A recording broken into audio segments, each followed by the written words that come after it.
Son allure sympathique, son visage rond et ses bouclettes restent en mémoire lorsque l'on pense aux multiples personnages que Jacques Villeray a incarnés. Une carrière qu'il a menée de front et qui lui a permis de faire partie des acteurs les plus populaires d'un pays qu'il a pleuré le 28 janvier 2005.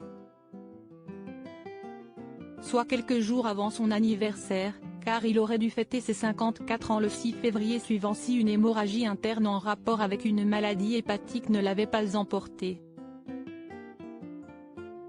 Quelques mois après sa disparition, son ex-femme Irina Tarasov a publié le livre Un jour tout ira bien, édition Flammarion, dans lequel elle revient sur son couple avec l'acteur.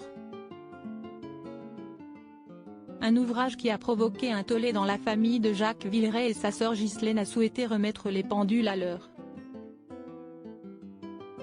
Irina Villeray s'est séparée de Jacques Villeray en 1998, soit après 2 décennies de vie commune durant lesquelles il a adopté son fils Alexandre.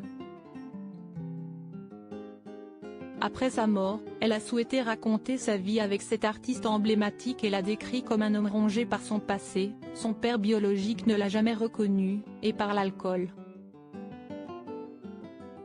Sur le plateau de Thierry Ardisson en 2005, elle a affirmé qu'il lui avait dit qu'il n'était pas programmé pour vivre et que lorsqu'il buvait, il pouvait être très violent et avoir une double personnalité.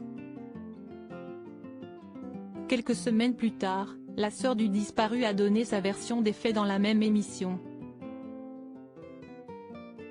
Un frère sali outré de voir son frère ainsi sali à travers le livre d'Irina Villeray qui a également choqué ses parents. Ghislaine Villeray a présenté les choses sous un autre angle, si est-il présenté Jacques comme un monstre, ce qu'il n'était pas. Selon elle, il n'aurait jamais pu dire qu'il était programmé pour mourir, tant il avait des projets encore dans sa vie.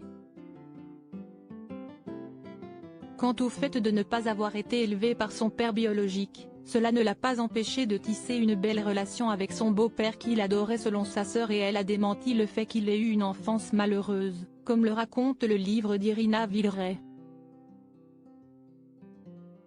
L'alcoolisme de Jacques Villeray n'est pas contredit par sa sœur, mais pour elle, il n'a jamais été violent physiquement, même si elle a reconnu qu'il pouvait être verbalement agressif.